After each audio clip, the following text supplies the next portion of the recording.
पहला जो प्रश्न है, data going to computer is called. दोस्तों हमसे प्रश्न पूछता है कि कंप्यूटर में जाने वाला जो डाटा है वो क्या कहलाता है। ऑप्शन ए हमारे पास दे रहा है एल्गोरिथम, बी है input, C calculation and D flow chart. Computer में जाने वाला डाटा कहलाता है दोस्तों इनपुट। ऑप्शन नंबर बी इसका बिल्कुल करेक्ट हो जाएगा। Data going to computer is called input.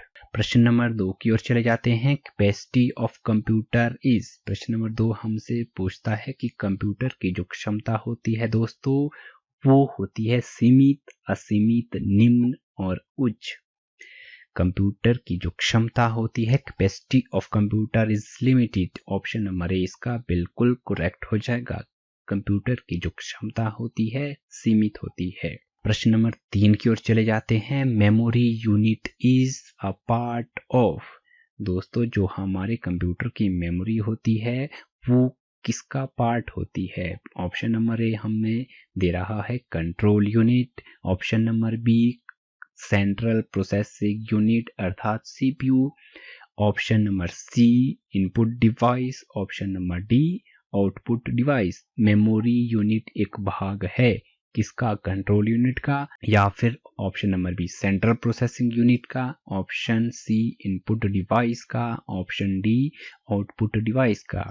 इसका सही जो ऑप्शन हो जाएगा option number B, memory unit is a part of central processing unit अर्थात सीपीयू का। प्रश्न नंबर 4 की ओर चल पड़ते हैं। The term GIGO, the term GIGO is related to. दोस्तों जो ये GIGO संबंधित है, टर्म है, वो किससे संबंधित है। एक्यूरेसी, ऑटोमेटिक, फ्लेक्सिबिलिटी या फिर वर्सेटाइलिटी। इसका जो करेक्ट ऑप्शन हो जाएगा ऑप्शन नंबर ए एक्यूरेसी, GIGO। दोस्तों आपको कमेंट सेक्शन में बताना है कि GIGO का पूरा नाम क्या है, फुल फॉर्म ऑफ GIGO। चलते हैं अब अपने प्रश्न संख्या 5 की ओर। Who invented punch card. दोस्तों ये जो हमारे पास यहाँ नाम दिए गए हैं आपको बताना है कि इनमें से किसने पंच कार्ड की खोज की। फेवरूस, Jacquard, option number C Pascal and option number D none of these. दोस्तों मैं आपको बताना चाहूंगा जो पंच कार्ड की खोज की वो की हेरमैन होलरिच ने। जो यहाँ हमारे पास यहाँ ऑप्शन नहीं दिया गया है तो इसका जो करेक्ट ऑप्शन हो जाएगा वो ऑप्शन नंबर डी हो जाएगा, नन ऑफ दीज। प्रश्न नंबर 6 की ओर चल पड़ते हैं। Abacus was developed in. दोस्तों जो ये एबकस है इसका जो विकास है वो कहाँ पर हुआ।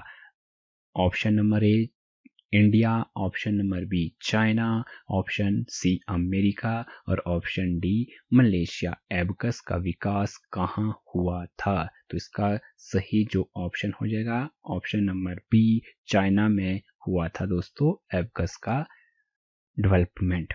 आपको कमेंट सेक्शन में बताना है कि ये एबकस है क्या चीज। प्रश्न नंबर 7 की ओर चल पड़ते हैं। In which generation of computers was microprocessor introduced. दोस्तों आपको बताना है कि कंप्यूटर की जो जनरेशन है कौन सी जनरेशन है जिसमें माइक्रो प्रोसेसर का यूज शुरू हुआ। Option number A 4th generation, B है first, C 3rd generation and C 2nd generation. तो दोस्तों इसका जो सही ऑप्शन हो जाएगा option number A 4th generation में माइक्रो प्रोसेसर का यूज होने लगा कंप्यूटर में। क्वेश्चन नंबर 8 की ओर चल पड़ते हैं। तो दोस्तों iMac इज आ। दोस्तों जो ये iMac है ये क्या चीज है, प्रोसेसर, मॉडेम, नेटवर्क या फिर ऑप्शन नंबर डी मशीन। सही ऑप्शन हो जाएगा दोस्तों ऑप्शन नंबर डी मशीन। चलते हैं हम अपने 9वें प्रश्न की ओर। तो ये पूछ रहा है Cray, CRAY is a. Option number A super computer, option number B micro computer, option number D है मिनी कंप्यूटर। तो दोस्तों जो क्रे है ये सुपर कंप्यूटर है। चलते हैं हम अपने प्रश्न नंबर 10वें की ओर। Which of the following is fastest. दोस्तों आपको बताना है कि इनमें से सबसे फास्ट कौन सा है। Option number A CD ROM, option number B RAM, option number C register या फिर ऑप्शन नंबर डी कैशे। तो दोस्तों ऑप्शन नंबर सी इसका बिल्कुल करेक्ट हो जाएगा, रजिस्टर सबसे फास्टेस्ट है। दोस्तों एक बात ध्यान देना, यदि फास्टेस्ट मेमोरी की बात आए तो दोस्तों कैशे मेमोरी है।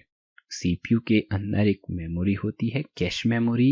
अगर मेमोरी की बात की जाए तो कैश मेमोरी की, यदि सबसे फास्ट होने की बात की जाए तो दोस्तों रजिस्टर इसमें बाजी मार जाएगा। दोस्तों ये थे कंप्यूटर ऑपरेटर के पहले 10 प्रश्न। अगले प्रश्नों को लेकर हम जल्द ही हाजिर होंगे, तब तक के लिए मुझे दीजिए इजाजत। दोस्तों अगली वीडियो की नोटिफिकेशन को तुरंत पाने के लिए चैनल को सब्सक्राइब करना ना भूलें, वीडियोस को अपने फ्रेंड्स और दोस्तों को शेयर करना ना भूलें। बहुत बहुत धन्यवाद।